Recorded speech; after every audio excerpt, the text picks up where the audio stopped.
ప్రస్తుతం సోను సూద్ అంటే పెద్ద నటుడే కాదు, అంతకు మించిన సామాజిక సేవకుడు. కరోనా తర్వాత వేలాది మందికి సాయం చేయడంలో ఆపద్బాంధవుడిగా అవతరించాడు సోను. సాయం కోరిన వారికి కాదు లేదు అనే మాట లేకుండా అపన్నహస్తం అందిస్తున్నారు ఈ ప్రముఖ నటుడు.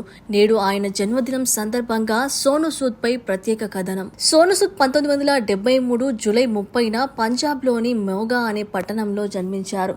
చిన్ననాటి నుంచి నటనా రంగం అంటే ఎంతో ఆసక్తి ఆయనకు. దీంతో ఎన్నో నాటకాల్లో నటించాడు. నాగపూర్లో ఇంజనీరింగ్ పూర్తి చేస్తూనే మోడల్ గాను రాణించాడు.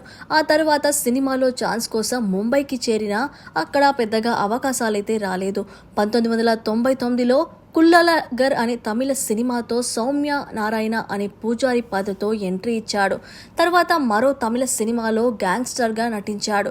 2000 సంవత్సరంలో శివనాగేశ్వరరావు దర్శకత్వంలో వచ్చిన హ్యాండ్సప్ అనే సినిమాలో నటించాడు.